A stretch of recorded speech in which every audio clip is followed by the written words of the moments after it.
Hello everybody. Today we'll be back in Phoenix Journal number 2, and we'll be going over part 1 of chapter 5. We are present and prepared to proceed. It is with great love and appreciation for your service that we join with you.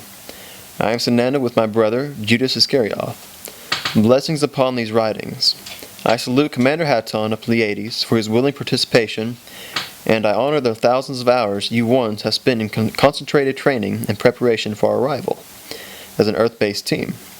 I honor and salute you for your fine works in a most negative and demanding environment. You shall have your day in the sun.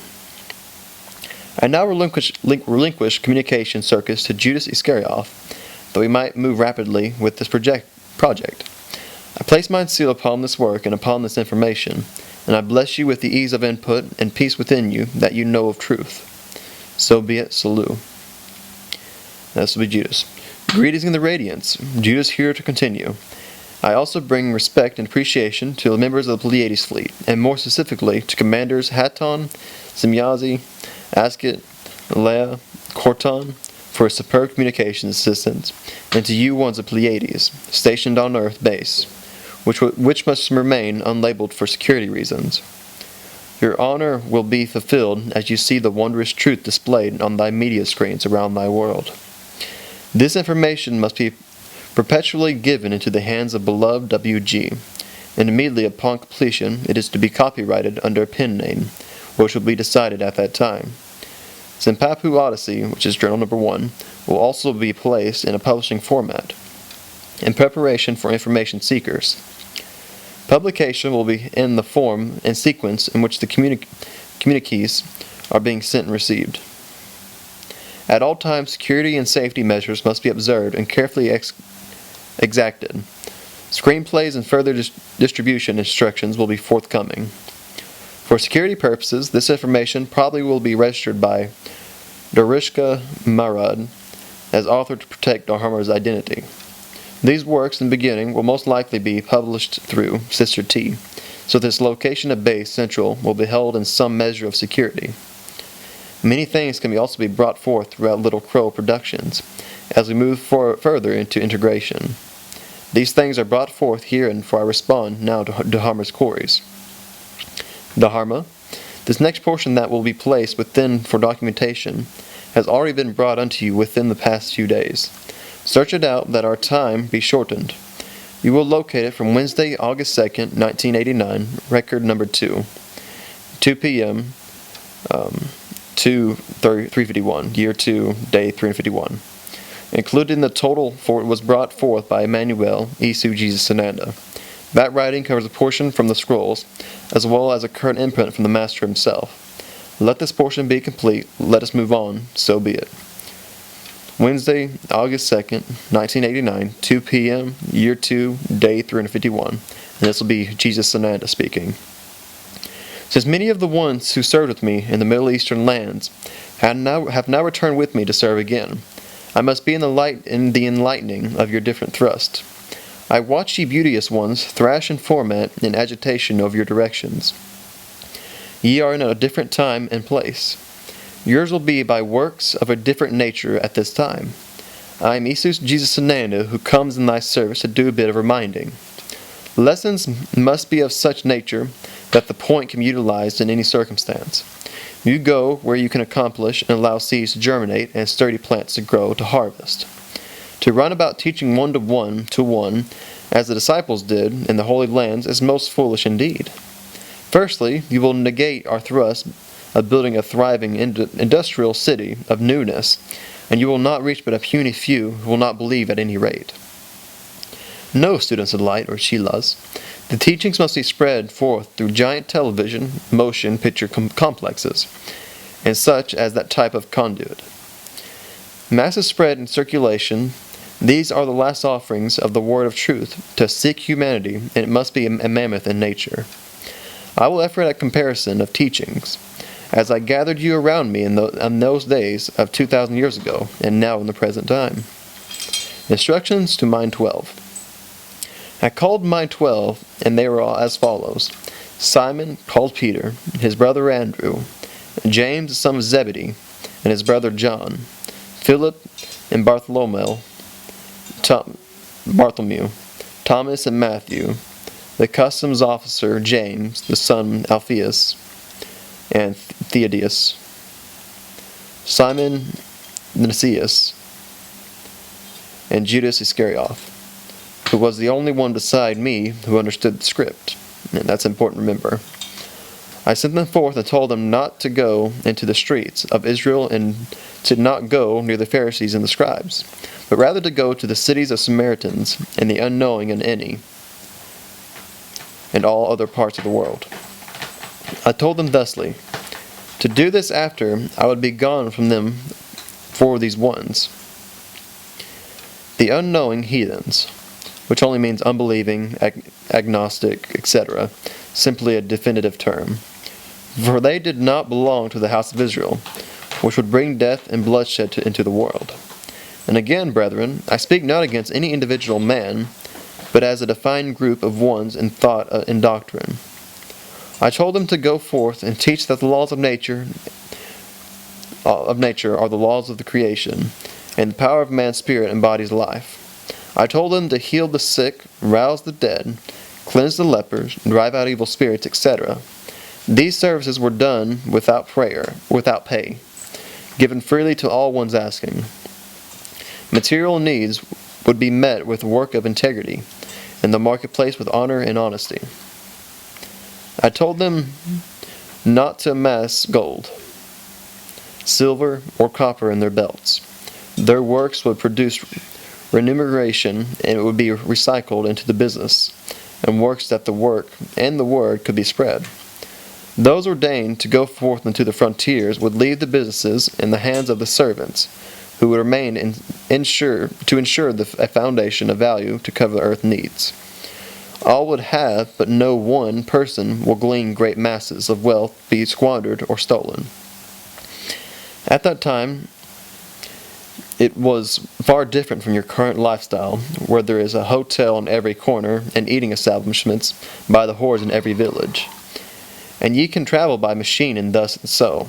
Therefore ye need not travel and abide with others, nor depend on another for your needs. For all can be in the production of the wherewithal.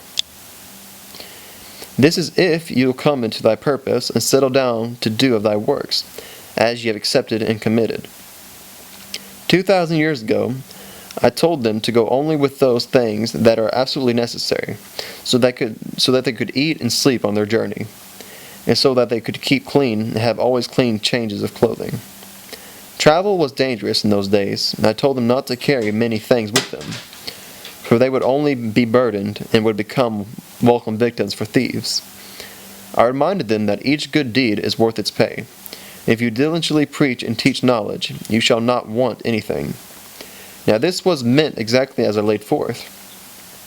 These men knew their purpose, served those encountered, and further, they were not searching for self, but serving others. These ones were not going to search of self-fulfillment, an inner life for the individual self, to meditate in another's presence, or mediate in another's presence, that one's truth might somehow rub off on them. These were not flower children drifting without purpose, living a lie of lies, that they were off helping mankind. These flower children were the dropouts of society, claiming to search for their identity through every loose moral activity available, while wandering and drifting about in groups of boaster uppers and meditation mediums. This, brethren, is the difference in responsibility and irresponsibility. This type of humanity, mine ones were sent forth, knowing full well what was their job, and working 24 hours a day, and we're working 24 hours a day at it. No time off for the afternoon energy meditation, while they sneaked in a nap and cried later, energy overload. They went on foot, remember?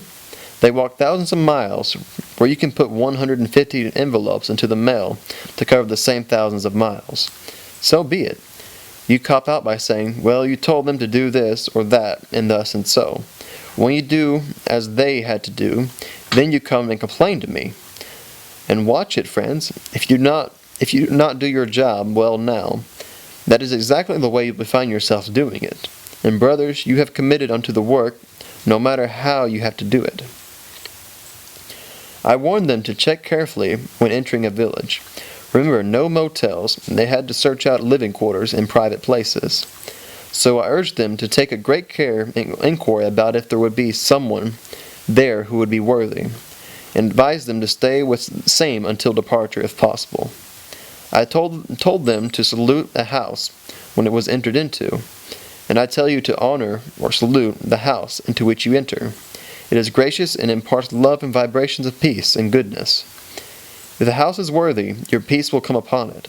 But if it is not worthy, your peace will return unto you, and you depart.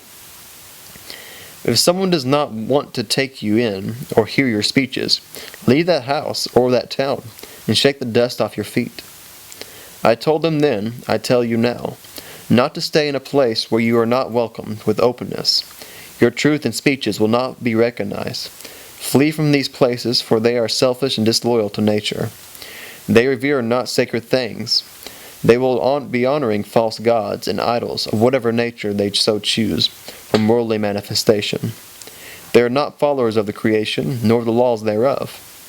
Where a man's thoughts enter or center, therein lies his heart desires.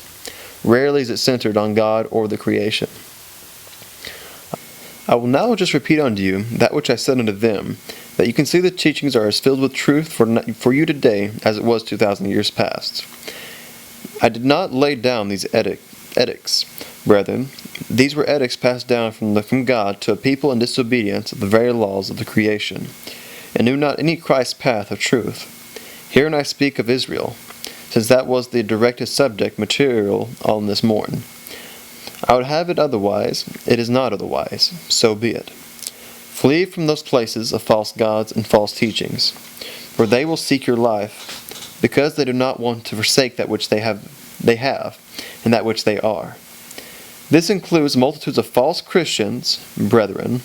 The false Christian church clubs will be first to effort at destruction of this scribe. As for instance, the mystics and New Agers, as such, are equally as dangerous. Watch of your steps and watch out for mine scribes. Please, I petition you, for the most ones entering into thy places will not realize they are tools of darkness. The impact has hit hard, both Oberlin and Dharma, this very day. Energy thrust and focused intent travels uninhibited for tremendous spaces. Keep thy light shields about you. Never mind the originator at this point. Just know you are the targets. Flee from these incredulous people, for you shall not lose your life for the sake of truth and knowledge. No law demands that of you, nor is there a law which would recognize such foolishness. We need no physically dead workers. I need live and alert workers. Do not be foolish in thy projects. Use thy God-given intelligence and found good, solid business concerns, and you will be accepted, and truth will follow like sheep to a good shepherd. Verily I say unto you, however, many will die and shed their blood into the sand, because later my teachings will be made into false teachings, which I never taught, and which originate from the brains of scribes and priests, set forth for their own gain, power, and purposes. And this quick point here is all of our wars we fought in the name of Jesus Christ. They will thereby bring masses of mankind under their control and through the belief in their false teachings. It will rob them of his rightful belongings. Man is God's temple. He needs no graven images, nor ornate buildings with another man's name placed thereon. In all the world, there will be screaming and chattering of teeth, when the blood of all those flows who have made my teachings of wisdom and knowledge into false teaching. When the blood flows of all those who through false belief, and through being led astray, believe these false teachings, and advocate them. Teachings that are not mine. Consequently, many of these heretics will lose their lives. Many of these people of Israel, who will never find their peace until the end of the world, because they do not believe and deny the power of the Spirit of knowledge. Now, little ones, prepare yourselves, for I am going to lay a hard one on your backs. I make no exceptions to belief systems, nor do I condemn any man. as such, but the next is directly from God's source. And there's a lot of cleaning up that needs doing. That'll be in the part 1.